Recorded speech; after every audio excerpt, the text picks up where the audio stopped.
it isn't possible to think about the future without being reflective about the role of AI and the way that it is increasingly a part of the way we interact with culture. So thinking about some of the developments in making music using AI, who is making the music, and is it a human who behind the music, or what kinds of human who's are in this sort of layering of the technological tools.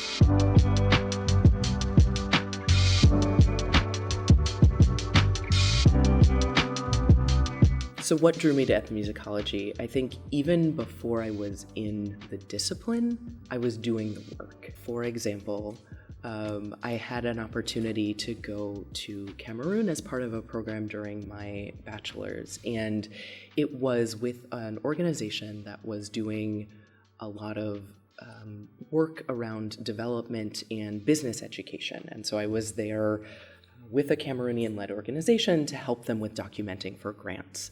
Not what you would imagine would be ethnomusicology, right? But when I was there, I found that I was drawn to talking with people about music, asking questions about what was happening. And so Coupé Décalé was very big at that time. So here I am doing something totally different, but then in the evening, we would go to these spaces and hear this music, and I was dancing, I was singing along, I was asking about, who are these artists, how can I get to know more? And so I found myself really involved in conversations with people about how they were making meaning through music.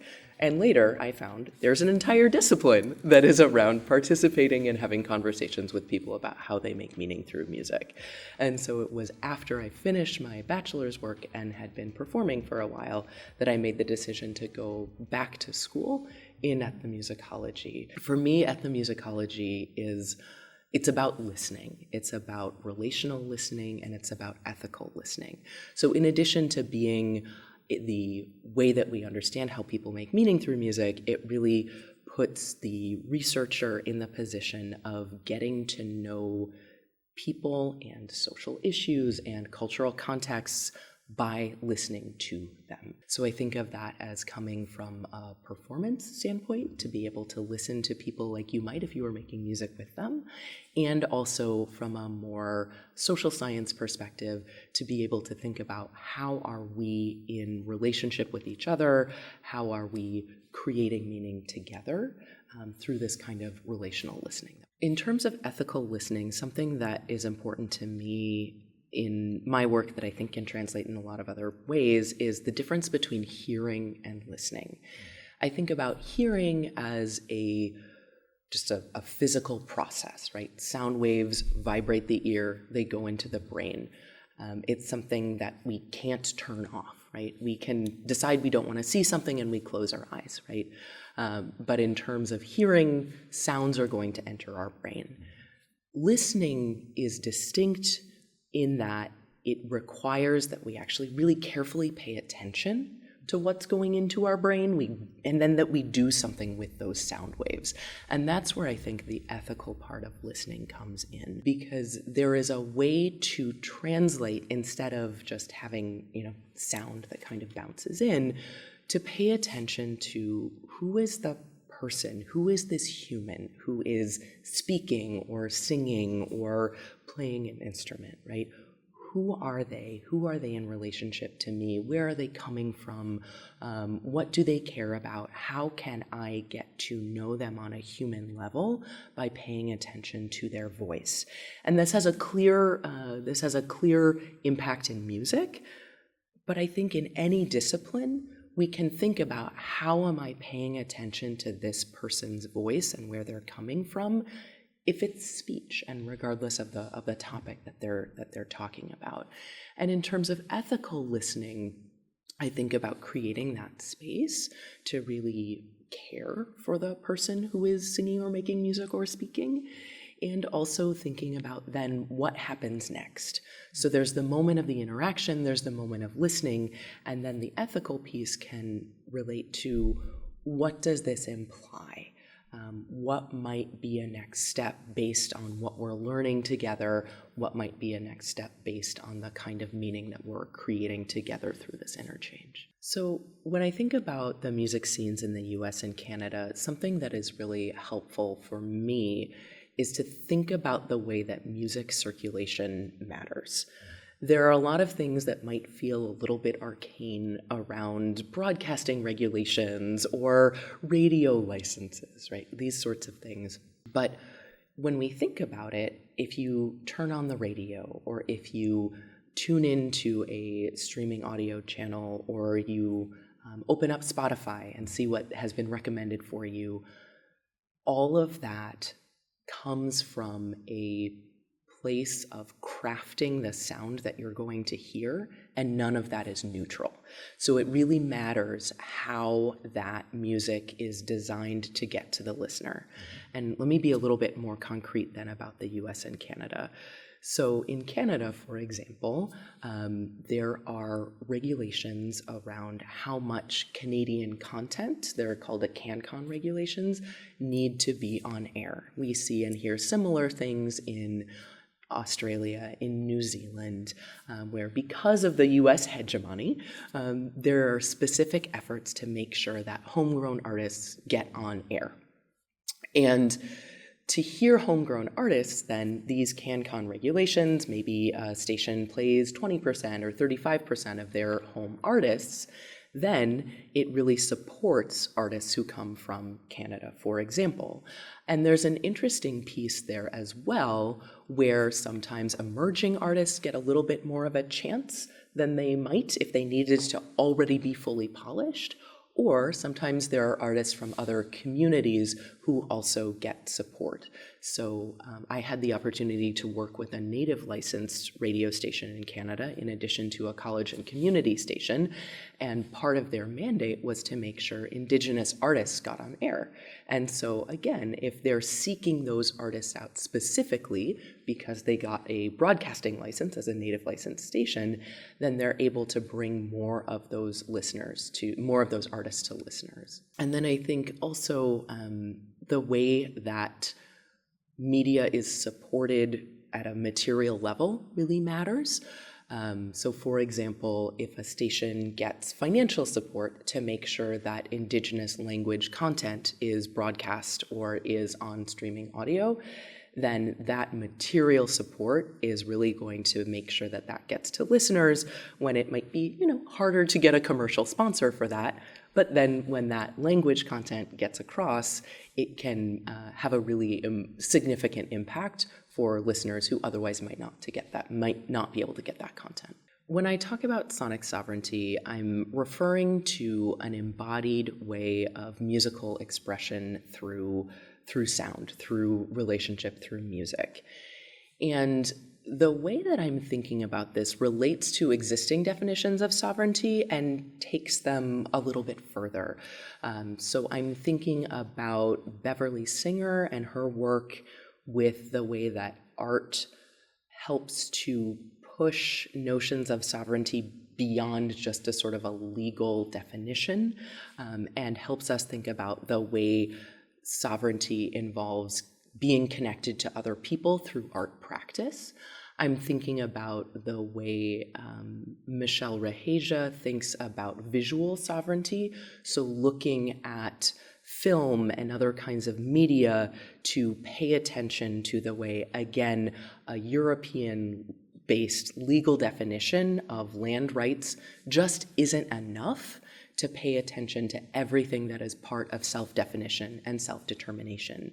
Music and musical expression are really important parts of the way people define themselves and the way people connect to others.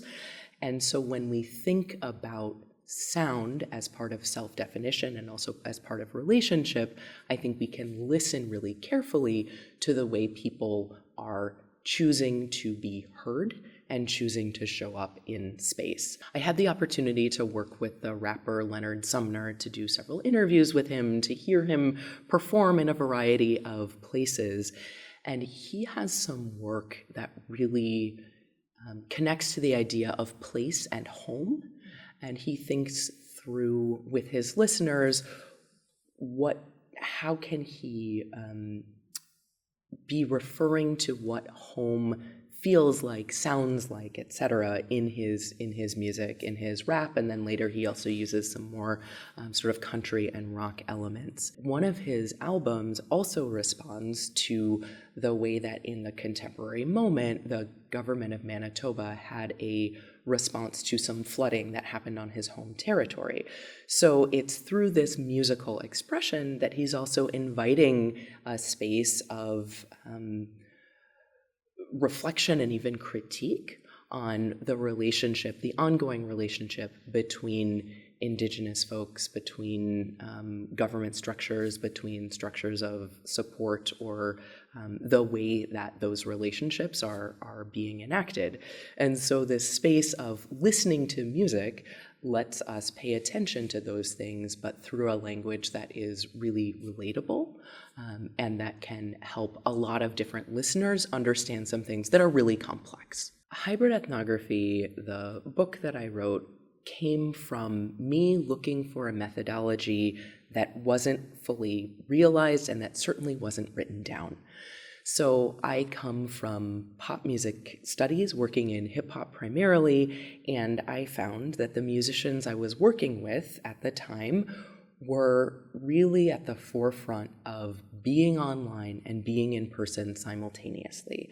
So folks were making content that they were then posting online, or trying to make a connection between their followers on Facebook or earlier on MySpace, and then what was happening in a live concert venue.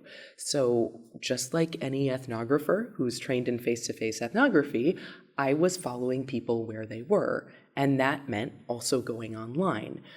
There was some really good research at the time about fully online scenes, and thinking about the way that people are able to interact through online modules and the even emerging social networks.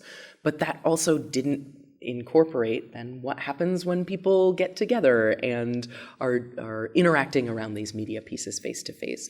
So then what I did is I did some experimentation. Some things went wrong, and I tried them again in a different way.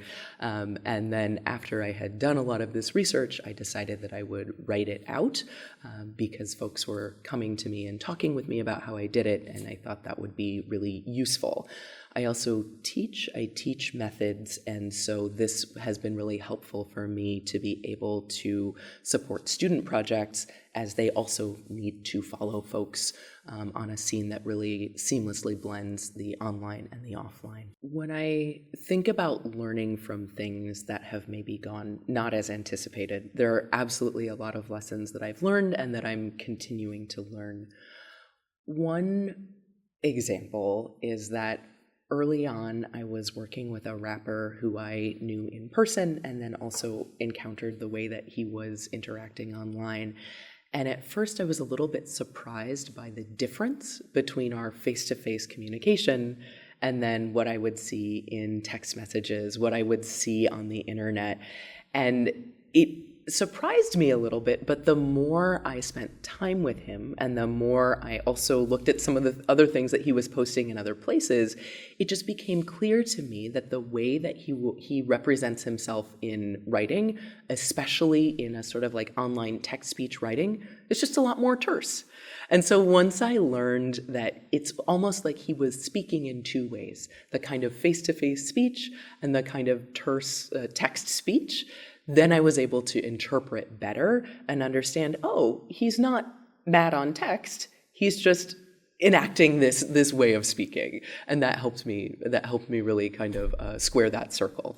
There are a few other examples, I think, particularly if we think about diverse communities and online representation, where there are some things that folks just didn't want to share in a public online venue. So things that people might be ready and willing to talk about face-to-face because there was a certain kind of trust that was established, but that when it came to moving to any kind of public or open group chat or social media page, people just became more guarded because I think understandably they wanted to make sure that things were shared in a space of trust. And so I think it can be really helpful for ethnographers to pay attention to when might there be some things that just don't translate to the online because of things like safety or maybe protocols, things that might not be appropriate to share in a more public venue. And that is a continuing learning space for me.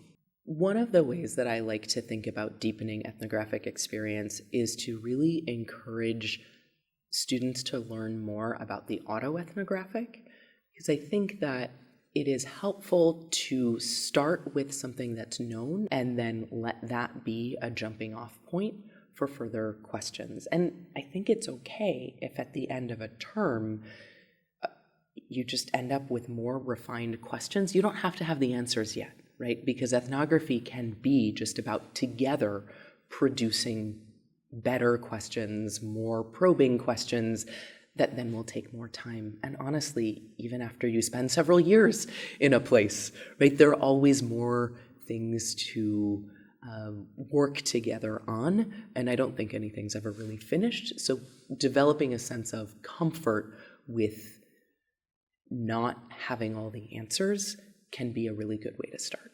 So when I think about sampling and cultural expression and resistance, I think about the way that I have heard a lot of artists choose to bring certain things into the mainstream and then use them to shape a narrative in a way that is consistent with where they're coming from. I remember being at a club in Ottawa where The Hallucination was performing. They got their start there and they now perform around the world. But in that space, they used a lot of video samples that came from misrepresentations or limited representations of Indigenous folks in popular media. And they projected them and then used music to comment on that and to sort of modify or even distort these images. And I think that play with existing images that folks likely encountered and may have had some discomfort around, but to see them repurposed and to hear also sonic images of indigeneity transformed in a community setting really created a space in which it was possible to think about where these came from and to imagine other ways of moving forward. So there can be some really exciting possibilities about reclaiming and shaping the media that we're given and making space for something new. There are also some really creative ways that I've heard of either sampling heritage musics or using Indigenous languages in hip hop, because it is such a rich sample-based field where there are kinds of sounds and language that can then be brought forward to new audiences. So I think of an artist like Tall Paul, who learned Anishinaabe-Moan as an adult. And I mean, learning any language as an adult can be really hard. And I talked to several Anishinaabe-Moan teachers about some of the challenges that they or their students have faced. And it seems like for some folks, especially learning an Indigenous language as an adult, for folks, for example, from an Anishinaabe community, there can be a lot of pressure on students to do it well, to get it right, and all of these really complicated questions about why didn't they have the opportunity to learn as children, which can be really triggering. And so what Tall Paul did is he created this song that was really fun to listen to, that had these elements of music that he did well. He was already an established hip-hop artist at the time, and that also used this really grammatically correct, good Anishinaabe-Moan. And so listeners, as they pay attention to it, can get those words in their mouths in a way that is really enjoyable and that also brings this